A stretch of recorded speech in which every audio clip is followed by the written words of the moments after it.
उत्तर प्रदेश विधानसभा चुनाव 2022 के आखिरी यानी कि 7वें चरण से पहले सीएम योगी ने प्रेस वार्ता की है और उन्होंने कहा है कि पहले के चुनावों में अराजकता का तांडव देखने को मिलता था।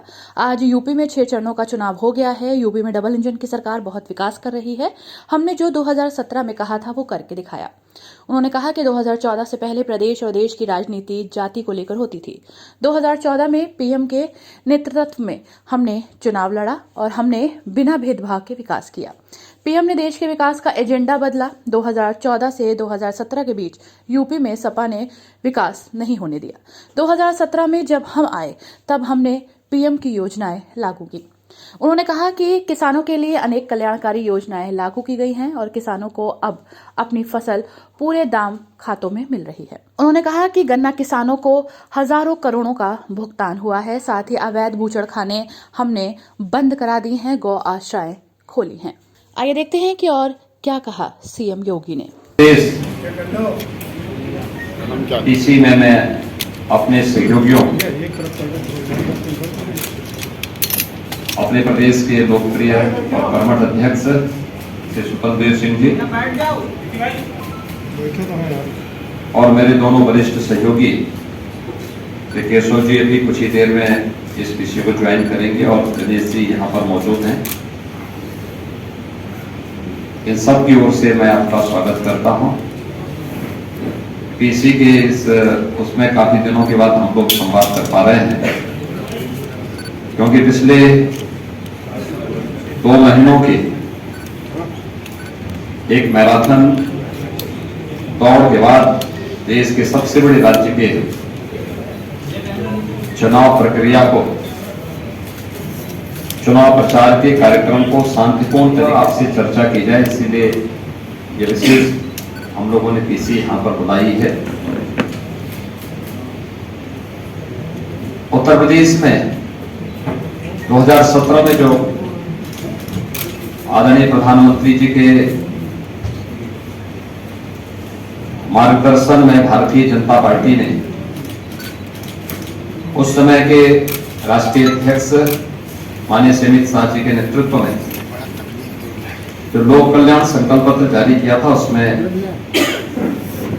प्रदेश को दंगा मुक्त, भय मुक्त और एक सुरक्षित प्रदेश बनाने की जो बात की थी, विगत 5 वर्षों के दौरान उस पर हुए प्रभावी क्रियान्वयन का परिणाम शांतिपूर्ण तरीके से देश के सबसे बड़े राज्य का विधानसभा का चुनाव 6 चरणों का व्यतीत हो चुका है। 7वें चरण के प्रचार का कार्य अब कुछ ही देर में समाप्त होने वाला है और 2014, 2012 या 2007 की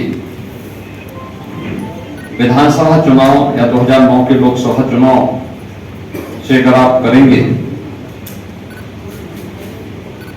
तो उस दौरान जो व्यापक हिंसा होती थी, अराजकता का तांडव देखने को मिलता था, उससे पर शांतिपूर्ण तरीके से चुनाव प्रक्रिया को आगे बढ़ाने में भारत निर्वाचन आयोग को भी कानून की राज का ये लाभ प्राप्त हुआ, जिसके कारण 6 चरणों का चुनाव शांतिपूर्ण तरीके से संपन्न हुआ है और 7वें चरण का प्रचार का कार्य भी शांतिपूर्ण तरीके से संपन्न हो चुका है। उत्तर प्रदेश जैसे राज्य में शांतिपूर्ण तरीके से चुनाव हो, ये अपने आप में कौतूहल और आश्चर्य का विषय हो सकता है बहुत सारे लोगों के लिए, लेकिन भारतीय जनता पार्टी की डबल इंजन सरकार ने इसे वास्तविक हकीकत में बदलने का काम भी किया है। 5 वर्ष की डबल इंजन सरकार की उपलब्धियों में से ये भी एक आता है। मित्रों, पूरे प्रचार के दौरान प्रदेश के अंदर सभी 75 जनपदों में हमें जाने का अवसर प्राप्त हुआ और पिछले 2 महीनों के दौरान मैं इस बात को कह सकता हूं कि Bharatiya Janata party double engine सरकार ने जो कहा शो करके दिखाया था।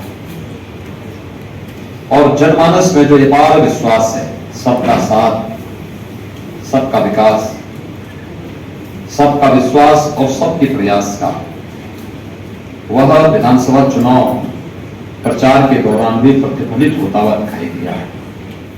यह सच है कि हमारी सरकार ने पहले 3 फैसले लिए थे। अन्नदाता किसानों की ऋण माफी के,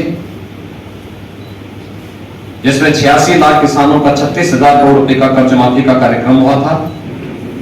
ट्रांसपेरेंस तरीके से पूरे देश के अंदर अपने आप में एक उदाहरण था। टेक्नोलॉजी का उपयोग करते हुए कैसे किसानों के जीवन में परिवर्तन लाया जा सकता है, यह कार्य किया गया। प्रदेश के अंदर अवैध बूचड़खानों को बंद किया गया और बेटियों की सुरक्षा के लिए एंटी रोमियो स्क्वाड का गठन करके हर थाना क्षेत्र में इसको सक्रिय किया गया। अन्नदाता किसानों से अगर मैं इस योजना को प्रारंभ करूं, आज आप देख रहे होंगे अन्नदाता किसानों के लिए प्रधानमंत्री फसल बीमा योजना,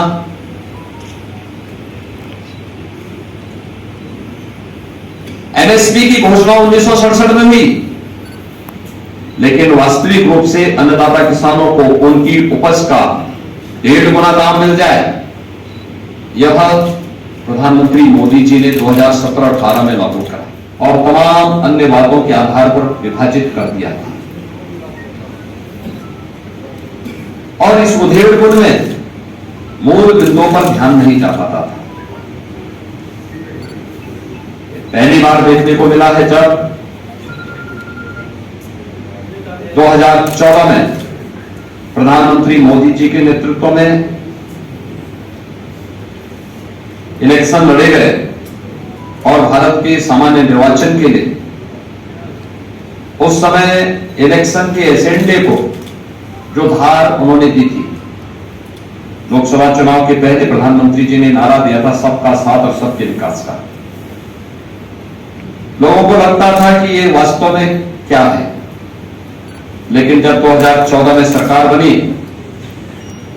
और सरकार ने अपने बिंदुओं को फोकस किया, देश की आंतरिक और बाह्य सुरक्षा को लेकर, देश की आस्था के सम्मान को लेकर, देश की इंफ्रास्ट्रक्चर डेवलपमेंट को लेकर के और गरीब कल्याणकारी योजनाओं का लाभ बिना भेदभाव के प्रत्येक नागरिक तक पहुंचाने का।